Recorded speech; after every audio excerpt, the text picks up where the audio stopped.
Jean-Nic, mon objectif en immobilier, là, ce que je veux atteindre, là, je veux avoir 100 portes. Je veux avoir 500 portes. Je veux avoir 1000 portes. Ça, les gars, c'est l'objectif que j'entends le plus souvent chez un débutant en immobilier quand il commence en prospection immobilière.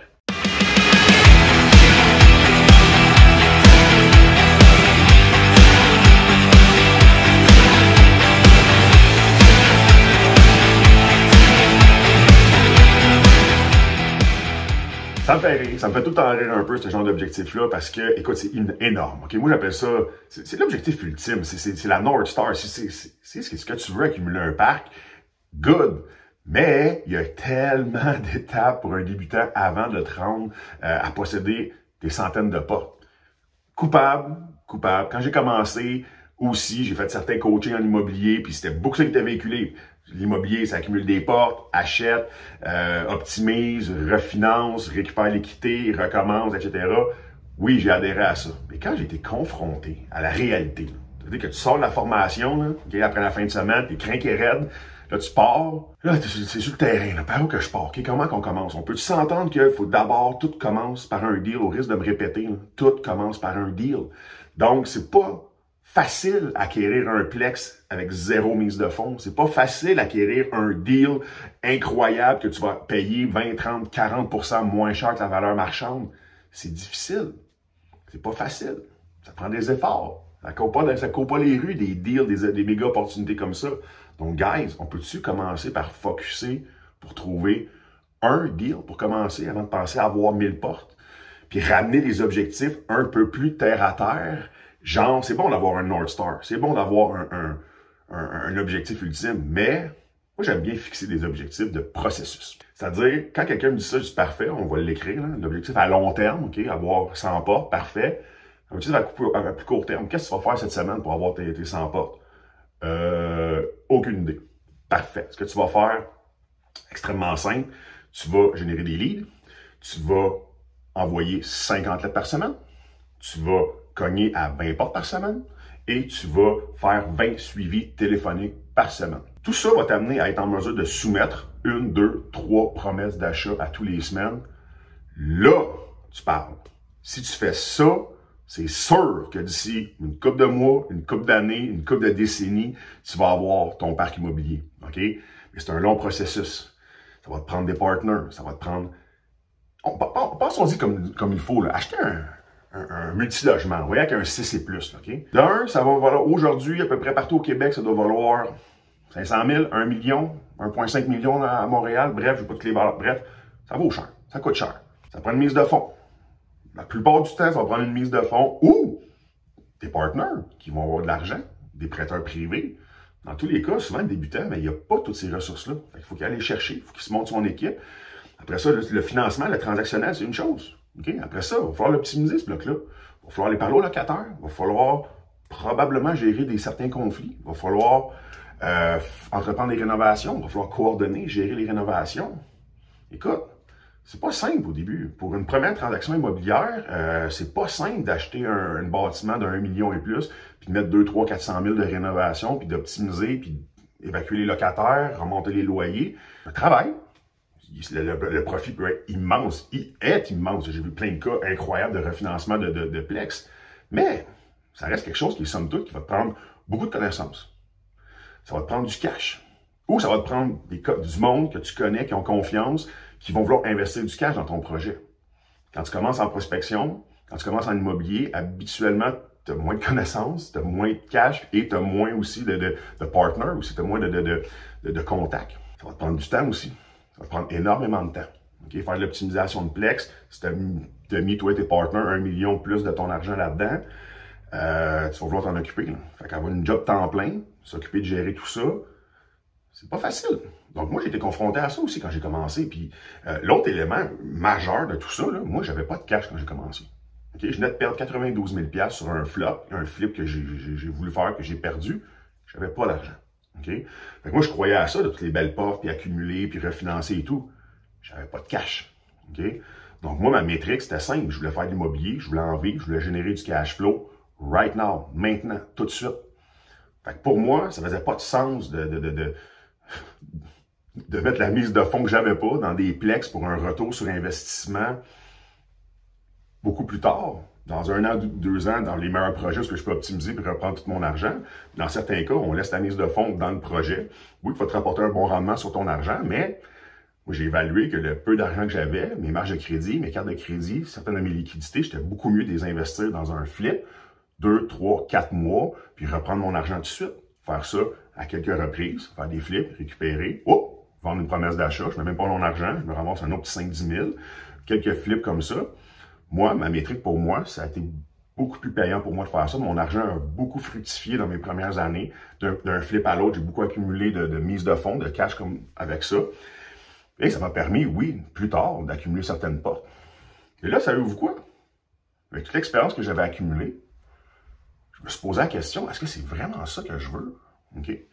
Parce qu'on s'entend, là, tu sais, quand je pourrais parler à mes experts en porte, en multilogement, mais il me semble qu'ils m'ont dit, en bas de 25 portes, là, ça vaut pas vraiment la peine d'avoir un gestionnaire puis une équipe pour s'occuper vraiment de tes logements, tu sais. Donc, les premières 25 portes, il faut que tu t'en occupes par toi-même.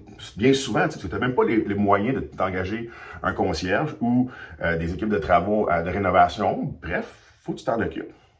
Moi, ça, c'est quelque chose qui me faisait peur. C'est quelque chose que j'avais pas le temps. C'est quelque chose que j'avais pas le goût non plus de faire. J'avais eu des expériences avec des locataires dans des plex qu'on a flippés, que j'ai possédé pendant 1 an ou 2. Moi, vous le dire, là, je suis pas bon là-dedans. J'aime pas ça, m'occuper des locataires, me déplacer, m'occuper de tout. Ça a été une expérience, honnêtement, que j'ai détestée. Okay? Fait que moi, je me suis dit, tant que j'ai pas les moyens de m'engager une équipe, que ça soit sur le pilote automatique, j'en veux pas de plex. Okay? Fait que moi, j'ai toujours voulu faire de l'argent autrement. Donc là, j'ai une belle business de prospection que je sais que si je mets tant en marketing, je vais me rapporter tant en deal. Donc, je génère beaucoup de cash flow avec l'immobilier, avec une machine de prospection hors marché. Je fais des flips aussi, donc ça me permet de générer du cash flow aussi. Puis, guys, j'aime ça faire ça. Okay? Au bout de ligne, là, je me regarde, là, moi, je suis un hunter. J'aime ça parler aux gens. J'aime ça aller rencontrer des clients. J'aime ça closer des deals. J'aime ça commencer un projet qui s'étire pas trop longtemps, puis 3-4 mois plus tard, je le vends, je récupère mes sous, je me paye un voyage, je me paye une gâterie. Puis, c'est déjà arrivé aussi, gars, pour être bien franc, là, qu'à une année, j'avais fait un très bon montant d'argent quelque part au mois de mars, avril. Puis, guess what? J'ai pris le reste de l'été, passé ça avec mes filles et ma femme, on a fait du vélo, on a fait du chalet, on s'est amusé puis tout. Fait que, bref, moi, mon profil d'investisseur, c'est ça. Okay? Fait que j'en veux plus de portes. Okay? Si j'ai un bon deal, puis je peux mettre ça sur le pilote automatique, puis j'ai les bons partners, puis là, j'ai l'argent pour investir là-dedans, que je l'investis, que j'ai un bon rendement sur mon argent, puis que ça devient le plus passif possible, fine. Mais moi, j'ai trouvé, pour commencer, c'était beaucoup mieux pour moi, pour ma type de personnalité, de faire de la revente de promesses d'achat, de faire des achats de location, de faire des flips, bref, puis de faire rouler mon argent de cette façon-là. J'ai pas beaucoup de portes à mon actif. J'en ai eu, je les ai vendus. Là, je suis en train de me construire un projet de 24 portes, flambant neuf, donc avec les bons partners. Donc, on se croise les doigts. Je retente une expérience dans le multilogement. Mais ce que je veux vous faire comprendre, c'est qu'il y a tellement d'autres façons de faire de l'argent en immobilier. Avoir des portes, oui, ça peut être, ça vaut... On le sait, l'immobilier, ça vaut cher, avoir des portes, tu peux capitaliser, les loyers payent l'hypothèque, ça prend de la valeur à travers le temps. C'est génial, évidemment. Tu sais. Est-ce que c'est la meilleure façon de commencer jour 1 en immobilier? J'ai des petits doutes. J'ai des petits doutes. Donc, moi, évidemment, je suis vendu pour la session de promesse d'achat, me focusser sur la prospection et faire mes flips. C'est ce qui me convient le mieux. Donc, moi, comme je vous explique, j'ai ramené ça à la prospection parce que j'avais pas l'argent. Donc, qu'est-ce que le débutant a de mieux à offrir à un partenaire ou à quelqu'un de plus avancé, tu sais? Le débutant là, qui commence en immobilier, là, qui n'a pas vraiment d'expérience, qui n'a pas fait de transaction encore, qui n'a pas d'expérience en rénovation, qui n'a pas d'argent investi dans un projet, quelle est la valeur d'un débutant à quelqu'un qui a plus d'expérience en immobilier, tu sais? La réponse, c'est un deal. Si tu m'amènes un deal, comme j'ai fait à des investisseurs quand j'ai commencé ma carrière, guys, j'ai une maison à flipper, à rénover, c'est hors marché, je l'ai payé 122 000, ça vaut 300 rénover, il y a 60-75 000 à mettre dedans. Je peux vous vendre ma PA, mais ce que j'aimerais encore mieux, ça serait qu'on fasse le projet en partenariat. J'ai pas beaucoup de cash, j'ai un petit 10 000 qui traîne sur mes cartes, que je peux payer des matériaux, mais moi, regarde, j'amène le deal, rénove-le, je vais m'impliquer du mieux que je peux, je vais t'aider du mieux que je peux, je vais te donner des heures sur le chantier s'il faut, bref, mais je vais t'accompagner jusqu'au bout de la transaction. J'ai fait ça, je l'ai fait faire avec beaucoup d'autres aussi, donc guys, le meilleur, je vais le répéter dans les mêmes mots, c'est que la chose qu'un débutant a, qui a le plus de valeur, c'est un deal. Amène un deal, tu vas faire du cash. On va te l'acheter, on va le faire en partenariat, bref, on va le monétiser au final. Pour conclure, là, quand je faisais l'exercice avec un de mes prêteurs, là, un prêteur privé récemment, puis écoute, si tu payes un Plex là, en ce moment, là on est au moment où j'enregistre cette vidéo-là, là, on est en fin 2022. Là. Donc, tu achètes un Plex en ce moment que tu payes trop cher, là, okay? Puis que les taux d'intérêt sont très élevés, là, ils ont beaucoup augmenté dernièrement, ben, on crunch les chiffres des fois, puis OK, tu vas mettre 200, 300, 400 000 de mise de fonds, puis tu vas te ramasser avec un rendement d'à peu près quoi? 2, 3, 10 piastres par porte sur ton logement. Donc, on n'a pas beaucoup de cash flow en ce moment, là, au moment où on se parle. Tu sais. Donc, les prix sont très élevés, les intérêts aussi. Donc, il y a très peu de cash flow en ce moment dans l'acquisition de multilogements. Évidemment, il faut que tu fasses ton profit à l'achat. C'est sûr que si tu signes un méga deal, oui, il peut être cash flow positif, mais en ce moment, le marché est plutôt difficile pour le multilogement à cause de l'augmentation des taux d'intérêt. Donc, des rendements assez faibles, on va le dire. Okay? En plus de ça, deuxième point, j'en ai parlé tantôt, bon, écoute, quand on avait du multilogement, ben, ça vient avec des locataires. Donc, actuellement, ben, le TAL, le tribunal administratif du logement, j'ai plusieurs cas que j'entends, ben, c'est 2, c'est 3, c'est 4 mois avant de régler un cas d'un mauvais payeur, il y a quelqu'un qui est toujours en retard sur ses loyers. Bien souvent, en tout cas, je suis côté des investisseurs, mais il semblerait que le TAL a peut-être un petit parti pris du côté des locataires. Donc, écoute, j'ai plusieurs histoires comme quoi que les dossiers semblaient de béton, puis au final, bon, des délais, on laisse une chance, puis pendant ce temps-là, nous, on n'est pas payé. Fait que c'est 2, c'est 3, c'est 4 mois de procédure pour reprendre un logement. Puis là, tu prends possession, il y a des travaux, ces gens-là, ben écoute, ils t'ont pas payé, ils sont partis, le logement est à rénover, fait qu'il y a encore de l'argent que tu dois mettre. Donc, écoute, quand tu as 150 portes, OK, c'est pas payé un appartement ou deux. Mais tu sais, si tu as un triplex, puis tu en as un ou deux, ou tu as 6 portes, tu en as un ou deux, ça va pas bien comme ça, hey, ça peut vite devenir un cauchemar, là, être propriétaire de plex. Là. Donc, c'est absolument non négligeable, là, traiter avec les êtres humains, traiter avec des locataires. Bref, moi, j'ai vécu. Je peux pas dire que je tripe nécessairement beaucoup sur l'expérience. Si tu as bien acheté, tu vas pouvoir utiliser l'effet de levier. Hein. Tu vas pouvoir acheter la propriété à un très bon prix, la financer soit qu'un prêteur privé, la financer avec une institution bancaire à court terme. Tu vas pouvoir rénover la propriété, augmenter les loyers, optimiser tout le bâtiment, aller revoir la banque pour demander un refinancement à la nouvelle valeur marchande que tu as créée en rénovant et en augmentant les loyers. Donc, oui, c'est possible de pouvoir te dégager un montant d'argent pour racheter une deuxième propriété, qui est l'effet de levier, là, qui est la beauté finalement de l'immobilier. Tu sais. Mais si tu n'achètes pas bien, tu as mal connu ton marché, tu n'as pas pu augmenter ou optimiser comme tu as voulu, puis là, tu es obligé de laisser de l'argent sur la table, tu es obligé de laisser ta mise de fonds là, ça peut prendre 1 an, 2 ans, 3 ans, 4 ans avant de retrouver tes sous, puis être en mesure de faire un nouvel investissement. Donc, ça va freiner évidemment tes acquisitions, là, si tu as de l'argent qui reste planté en bon français dans un projet. Faut que tu sois très bien formé pour réussir avec les plex. Tu sais, moi, je me suis, dans une transaction, là, bon, tu as le volet prospection, tu as le volet négo, tu as le volet transactionnel, donc de financement, les délais, etc.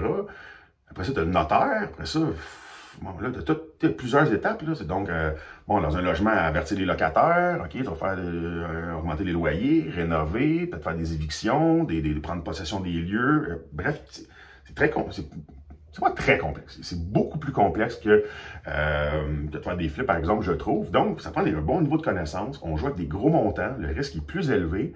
Donc, oui, ça prend des très bonnes connaissances pour se lancer dans l'achat et l'optimisation de Plex. Si tu n'as pas les connaissances, il faut que tu t'entoures. Faut que tu t'entoures de quelqu'un qui a les connaissances aussi pour soit rentrer en partenariat avec toi dans le projet. Fait que moi, ma métrique, guys, pour rapper ça, c'était que, écoute, moi, j'avais besoin, quand je lançais dans l'immobilier, j'avais plus de job, j'étais assez CST, il me restait 8 mois de prestations, je pouvais plus refaire le métier que je faisais avant, fallait que ça fonctionne.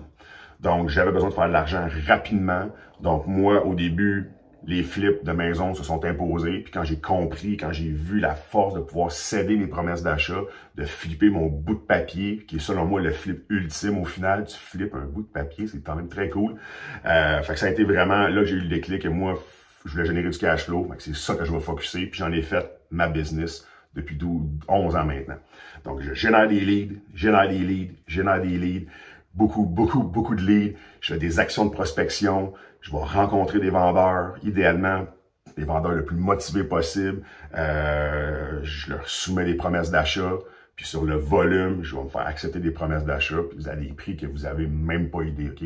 Quand on est hors marché, tu peux acheter. J'ai fait des deals acheter sur 50% de la valeur, 10% de la valeur. Moi, tout ce qui est en bas de 70% de la valeur marchande, j'achète ça sans aucun problème. Donc, on revient là-dessus, guys. Envoyez vos 50 lettres par semaine, cognez à 20 portes par semaine, faites vos 10 suivis téléphoniques par semaine, soumettez 2 promesses d'achat à des vendeurs par semaine, idéalement le plus motivé possible. Puis je suis convaincu que vous allez faire des acquisitions cette année, soit pour revendre la PA, soit pour faire un flip. Pourquoi pas acheter un Plex. Mais bref, j'espère que ça a été instructif pour vous aujourd'hui. C'est pas ma force, les Plex, le multilogement, mais je vais parler d'un point de vue de prospecteur, d'un point de vue de flipper, je devrais dire. Fait que bref, si vous avez aimé, frappez-nous le petit bouton like juste en dessous. Puis suivez-moi sur les prochaines vidéos. Je fais mes webinaires régulièrement et mon défi 5 jours régulièrement aussi. Inscrivez-vous et on va se voir pour faire une prospection hors marché.